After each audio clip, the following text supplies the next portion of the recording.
Bonsoir à toutes et à tous, très heureux de vous retrouver sur le talk show du Phocéen pour revenir sur cette défaite contre la Auxerre. On prendra également le temps de décortiquer un petit peu cette polémique autour de Pablo Longoria et on finira cette émission par les questions-réponses comme d'habitude, mais aussi un petit point sur Mason Greenwood.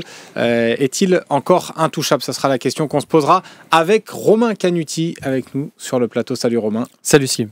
Bilal Ben Khalifa également de la Minute OM. Salut, tu as dit salut Slim comme ça en mode c'est la guerre là, ça y est. Non, là, il est prêt à en découdre. Oh là là, il est prêt à en découdre là. Salut mon on ami. apporte un peu de dynamisme. C'est beau. Ça fait plaisir de retrouver Bilal et Dominique Sapia qui nous fait le plaisir d'être avec nous. Messieurs, bonsoir.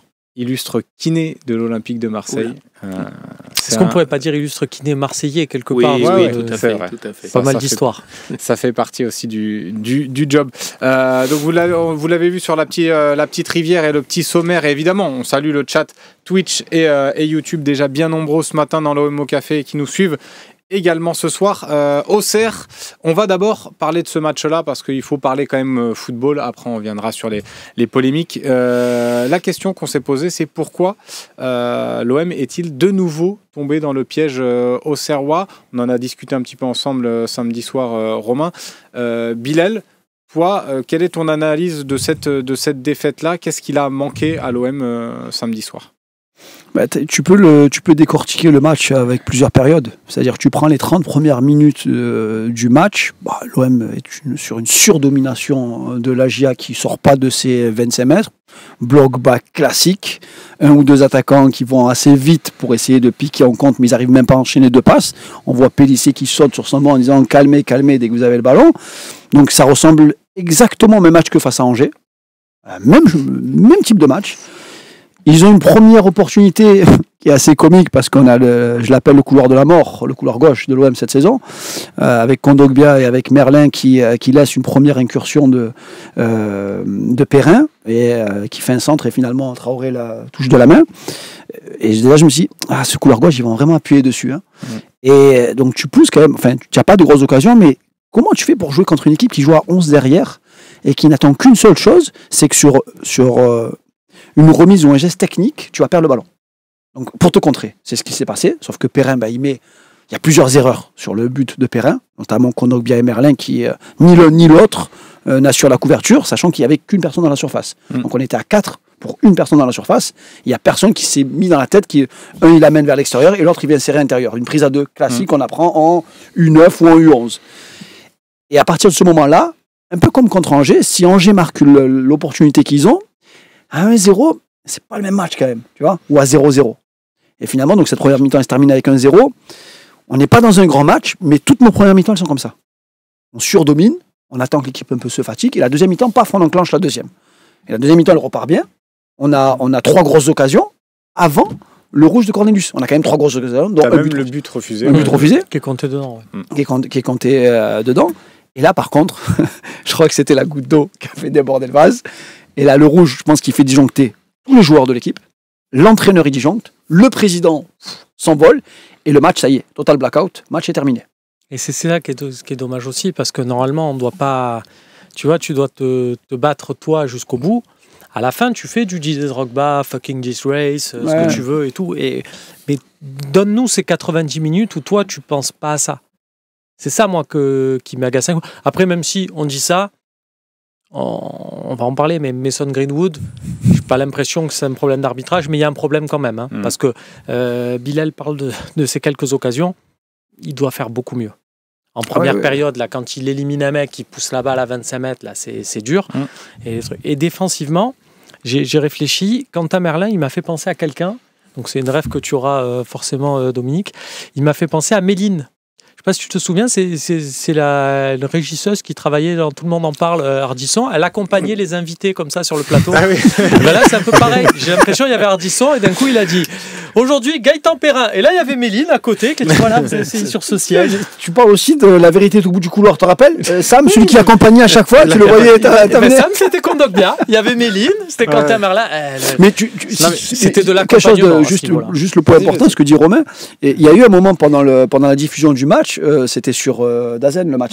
Oui. Il y a eu un moment, ils ont mis une image où à la 30e minute de jeu, il y avait le positionnement des joueurs de l'OM. Et dans le positionnement, en fait, le joueur le plus haut de l'OM, c'est Merlin. C'était Merlin, ouais. Donc ça veut dire que celui qui est le plus haut sur le terrain, donc quand tu fais jouer un joueur aussi haut, donc un déséquilibre de l'autre côté, c'est que ça veut dire que c'est le joueur le plus performant pour aller marquer. Cette année, Merlin, c'est un but cette saison. Et c'est vrai que dans le schéma, donc il doit couvrir une grande surface, parce qu'il faut revenir jusqu'à derrière. Mais Merlin a un positionnement qui est hors son niveau. Ben, de dire, dans une autre équipe du championnat de France, qui l'applique très très bien ce principe-là, il y a un joueur très haut, il est de l'autre côté, il s'appelle Achraf Hakimi. Bon, quand on voit son apport offensif, sans parler de but ou de passe D, rien que parce qu'il crée, c'est autre chose que quand à Merlin, on est d'accord. Si tu veux, tu peux réagir, Dominique, à ce qu'on dit. Moi, je voulais retenir trois faiblesses sur ce match. La première, effectivement, elle est défensive. C'est ce qui a été dit, c'est-à-dire qu'on se rend compte que Kondogbia, Cornelius et Merlin, ça a été relativement léger, malheureusement, sur ce match. Je me pose des questions sur, alors peut-être que Romain, qui est dans le secret des dieux, en saura un peu plus sur le pourquoi pas de Garcia Felipe, puisque c'est quand même un joueur qu'on a pris. Luis Felipe. Luis Felipe Ramos. Oui. Ramos, j'ai dit Garcia, c'est Ramos, pardon. Parce qu'on a un Garcia. Mais c'est ça, je pensais que c'était Luis Garcia. Donc pourquoi pas lui, et effectivement, pourquoi il n'a pas joué? Une faiblesse, et là ça me gêne un peu plus, une faiblesse mentale. C'est ce qui a été dit, c'est-à-dire que dès qu'on a un petit accro, je pensais que ce n'était pas le cas avec le fameux match de Lyon où justement on avait su réagir, mais on sent qu'il y a une faiblesse mentale de cette équipe. On s'était interrogé sur la série de matchs perdus au stade Vélodrome. Là, dès qu'il y a un petit accro, on voit que l'équipe s'effondre assez vite. J'aurais cru qu'avec les leaders du milieu, à la Rabiot, à la Hochberg, que ces garçons soient capables de remotiver le groupe, et il semblerait que le groupe s'effondre en totalité. Et la question que vous allez poser, la troisième faiblesse, c'est la faiblesse, j'espère du moment, celle de Greenwood. C'est-à-dire qu'on a un vrai problème aujourd'hui. C'est quelqu'un qui a su nous transcender à certains moments, mettre suffisamment de buts, mais force est de constater qu'il est dans le dur actuellement. Donc 3 points faibles pour moi sur ce match-là. Encore, j'insiste sur Greenwood, il peut rater des choses. Il n'y a aucun souci. On n'est pas là à dire parce qu'il a été clinique, chirurgical sur des trucs, de dire c'est pas ça. Mais on doit avoir un investissement à 100%. Et parmi les grosses occasions, en seconde, là, quand il a la balle à bout portant dans la surface, et qu'il ne s'applique pas, parce que s'appliquer, c'est bien ancrer son pied d'appui dans le sol, bien s'incliner pour vraiment, et là si tu fais ça, et que tu as tout mis, et que ça part au-dessus, que ça c'est contré par un défenseur, que il n'y a pas de problème, ça arrive, c'est le football, on ne marque pas à chaque fois, mais là il n'y a pas ça, c'est rageant. Ouais, on fera vraiment le focus sur Greenwood en troisième partie. Mais après, on regarde, et de toute façon, moi ce que j'aime bien aussi, si tu regardes bien sur le match-là, des fois il y a des matchs, tu perds quand tu te fais vraiment voler par l'arbitrage, parce qu'on va y venir aussi. Tu regardes les notes, moi je me souviens de matchs où tu te fais voler, tu regardes les notes, reprenez les notes par exemple du fameux OM Lyon Bielsa, là où le ballon d'Ocampos rentre. Donc à la fin tu gagnes pas, tu regardes les notes, il y a des joueurs qui ont des très bonnes notes parce qu'ils ont fait un super match. Là on regarde les notes de ce match à Auxerre, Cornelius qui a la moyenne, Rouli, c'est le seul avec Rouli. Cornelius qui fait avant le rouge, qui est le meilleur défenseur des trois. Ouais, c'est ce que j'allais vous demander. Parce qu'il t'a fait des interventions. Il est déjà le système du coach, c'est du 1 contre 1. Ça veut dire qu'il faut que tu sois un monstre 1 contre 1 parce que tu n'as pas une double couverture. Ça n'existe pas avec De Zerbi. J'ai pas l'impression qu'il travaille vraiment la défense. De Zerbi, c'est vraiment tout pour l'attaque. Et Cornelius, il coupe énormément de trajectoire. Il prend les ballons de la tête parce que beaucoup de gens disent pourquoi il n'a pas mis Rongier. Mais Rongier sur Sinayoko qui mesure 1m80 ou sur l'autre attaquant, Rongier, ils ont juste envoyé des longs ballons. Rongier n'aurait pas pu prendre la place par exemple d'un Kondogbia ou d'un Murillo et tu bascules Murillo à gauche. Possible. Mais bon, Kondogbia, il t'avait donné quand même des références pendant quasiment 2 mois où quand il était bien. C'est un joueur qui a une bonne relance, qui est gaucher. Il aime bien avoir un gaucher quand même côté gauche, le coach, parce qu'il peut chercher les joueurs il a un beau pied gauche quand même, Kondogbia. Mais quelque part, avant ce carton rouge, qui est ultra... Déjà, le jaune, il est fou. Le jaune, c'est une faute à 40 mètres. Première faute du match qu'il fait, il prend un carton jaune. et ça on va en parler tout à l'heure sur l'arbitrage, c'est très très très facile de sanctionner l'OM cette saison. Dès qu'il y a un contact, un défenseur central, si en première mi-temps il prend un jaune, il y a 90% de chances qu'il se fasse exclure en deuxième mi-temps. Pourquoi ? Parce que notre système à nous, c'est tu joues très très haut, tu laisses 40 mètres dans ton dos et tu es en duel en 1 contre 1. Donc il suffit que le joueur te fasse une bonne prise de balle, il pousse un peu le ballon, nos attaquants de Ligue 1 ils sont quand même très véloces, il tue un tirage de maillot, une petite faute, c'est dehors. Mais c'est pour ça, Bilal, là-dessus, moi je vois quand même une petite responsabilité de Zerbi, c'est que il avait cette possibilité de le remplacer. Ouais, on est d'accord. Pour moi, un jaune à l'OM en première mi-temps d'un défenseur, il faut qu'il sorte. Parce que tu sais qu'il va se faire expulser. Mais en fait, après, c'est pas que ça. Parce que si c'est ça mais après, derrière, mathématiquement. par exemple, je vais te laisser finir, mais derrière Cornelius, tu n'as plus vraiment de défenseur de métier. J'y viens, parce que tu pourrais te dire, ouais, mais on est à ce moment-là prisonnier d'un système, parce qu'en plus, Balerdi nous est suspendu là-dessus, que Luis Felipe est blessé. Donc, du coup, si c'est pour dire à Brassier, prends ta voiture, fais le trajet Rennes-Auxerre, parce qu'on va avoir besoin de toi en seconde période, c'est dur. Mais là, on est dans une situation où on est mené, où on attend un changement, une réorganisation tactique. Et là, tu avais du coaching à faire. Tu penses qu'il est resté trop fermé dans son système sur ce preuve match-là ? en est, tu en as fait, puisque tu as sorti Benasser, qui a fait un mauvais match, pour faire rentrer Neil Maupay. Tu avais d'autres options et tu avais d'autres possibilités, surtout que tu es un coach qui sait, tu n'es pas ce type de coach, il y a un schéma, il faut tu sais inventer, tu nous l'as prouvé, et tu sais t'adapter, tu sais faire des choses. Là, ça aurait été nécessaire. Tu partages là, ce que dit Romain sur ce côté tactique Sur le côté tactique, oui. Alors peut-être que dans la situation, on fait aussi rentrer Maupay, mais il y avait peut-être d'autres solutions pour asseoir un petit peu l'équipe. Vous avez, et je respecte les yeux de l'amour pour Cornelius, et franchement, Dominique, je te dis la réalité. Je suis peut-être celui qui allume le plus depuis cette saison parce que pour moi, il n'a pas le niveau pour jouer à l'OM. D'accord ? C'est un remplaçant d'un remplaçant. C'est pas son plus mauvais match, loin s'en faut. Mais voilà, moi je voulais simplement essayer. Je ne veux pas faire le footix moyen, mais mettre un petit peu en avant une faiblesse défensive. Voilà. Si Cornelius est ton meilleur défenseur, c'est que ça soit mauvais. Voilà, on est Balerdi dépendant, ça prouve bien qu'on a un problème. Voilà. Et avec tout le respect que je peux avoir pour Balerdi, et les très bonnes choses qu'il a su aussi faire depuis le début de l'année. Mais ça signe un vrai problème de notre équipe. Ouais, il y a un message là dans le chat de Rudy Lover que je voulais vous relayer parce que ça fait plusieurs fois qu'il le met. Messieurs, il vous pose la question, comment expliquer les tonnes d'occasions contre Saint-Etienne qui a joué différemment pour le coup, mais vous allez me donner vos raisons. Et le match sans occasion franche ou presque contre Auxerre, on passe de la sérénité totale à l'impuissante criante. Voilà moi, je trouve que c'est caractérisé par un joueur, Amine Gouiri, que tu n'as pas beaucoup vu, et je trouve que lui doit déjà se montrer un peu plus. Je veux bien que quand tu développes ces fameuses tentacules là et ce jeu où tu as 80% de possession, le mot d'ordre c'est de se dire on panique pas, on n'est pas dans un truc où il faut tirer à tout prix, où il faut absolument mettre un but dans la première demi-heure, il ne faut pas partir non plus comme ça. Mais pour autant, ce jeu où tu ronronnes un peu, pour un joueur comme Gouiri, peut-être qui n'est pas encore totalement... C'est pas parce que De Zerbi a dit Gouiri me rappelle Higuaín que ça y est, c'est le Higuaín de Naples. Il y a encore du travail. Et je pense que lui aussi, ce côté où ça a ronronné, ça peut endormir l'adversaire, mais ça peut aussi endormir les joueurs chez toi qui ne sont pas encore suffisamment prêts à ça. Pour moi, Gouiri, le centre de Merlin là, qui finit sur le poteau, qui est dévié, qui finit sur le poteau, j'ai revu l'action, Gouiri, il doit être renard, il doit se jeter. Et je pense que s'il se jette, il coupe la trajectoire, le gardien est surpris, c'est but.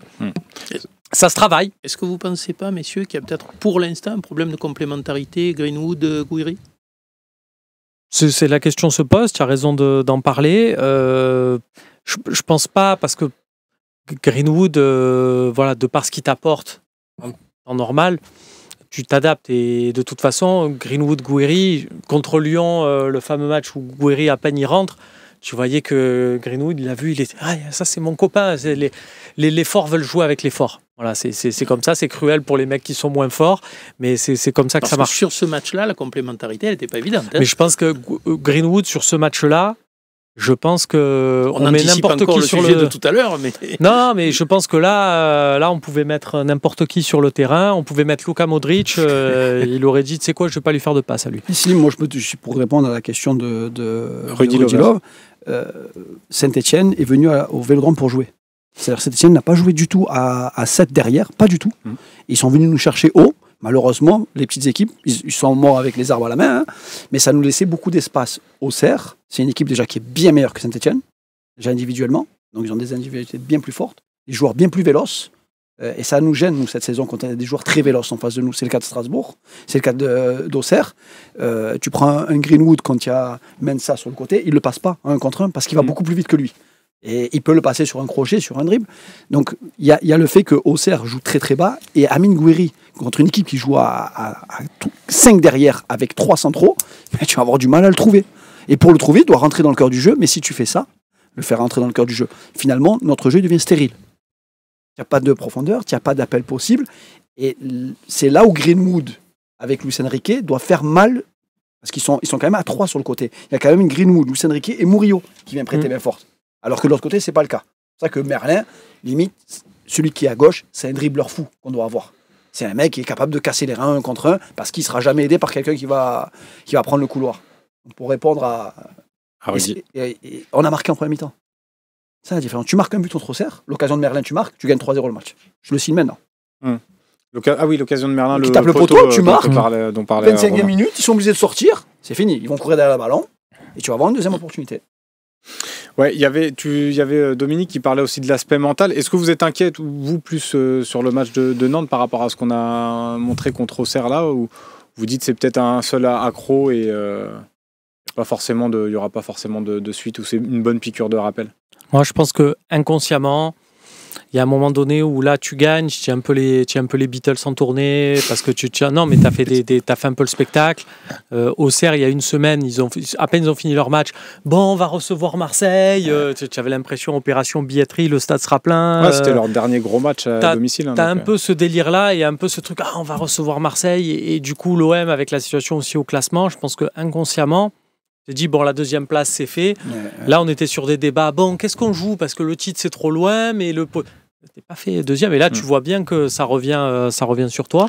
Je pense qu'inconsciemment, il y a eu ce petit truc. Là, la réception de Nantes, ça va être la bonne piqûre de rappel. Ouais, ça sera la bonne piqûre de rappel. On va passer à la première coupure pub avant de passer au sujet phare. Et Pablo Longoria et la petite polémique la grosse polémique autour de Longoria. La coupure pub, on se retrouve juste après. Tiens, il y a Bakayoko qui nous demande dans le chat la Bakayonade, la fameuse. Luis Felipe, il sera prêt quand? Est-ce que vous avez des infos plus? En plus, Dominique t'en parlait tout à l'heure. Non, bah ouais, il y a eu petite rechute, mais qui s'explique aussi. Tu essaies de revenir, tu as une prépa et tout. C'est pas une science exacte. Le corps humain, voilà, c'est quand on dit les délais, t'en as pour un mois. Dominique va nous le dire. Quand un kiné te dit tu as un problème, on te dit tu en as pour 6 semaines, tu en as pour 8 semaines minimum. Après, c'est en fonction. Des fois, il y en a qui... Bon, ben lui, là, ça prend plus de temps. Pour autant, est-ce qu'il fallait tenter ce coup-là et compagnie? Je dis encore oui. Pour l'instant, je dis encore il fallait le tenter. Au vu de ce que ça te coûte en indemnité de transfert, en salaire, et puis tu n'étais pas dans un truc aussi comme l'année dernière où tu avais 11 joueurs valides. Là, entre guillemets, son absence, même si vous allez me dire, regarde à Auxerre et tout, oui, à Auxerre, il aurait été utile, mais son absence se fait pas. Enfin voilà, c'est pas un besoin immédiat, je trouve. Si c'est pour jouer à 20%, de toute façon, il n'aurait pas servi à grand chose de plus. Tiens, on nous dit Undis qui nous pose la question, quelqu'un a vu le ralenti proposé par Bean ou c'est du fake, comme quoi Luis Enrique n'est pas hors jeu finalement? Vous l'avez vu cette image sur Twitter? C'est tellement facile de trafiquer les images sur les lignes. Ça y est, on est rentré dans la psychose dès qu'il y a un hors-jeu.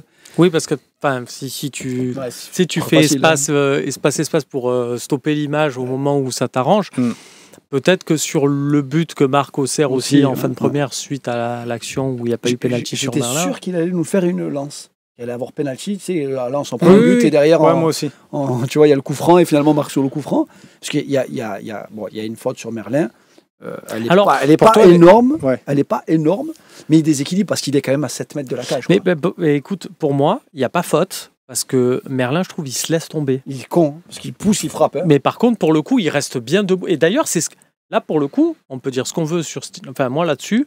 Stinat, sur le coup, il fait bien, il communique bien là-dessus aux joueurs en disant non, il en rajoute, on le voit, il fait le signe. De toute façon, on savait bien que s'il fait un penalty, il fallait qu'il y ait une vraie faute. Par contre, il n'était pas là pour commencer.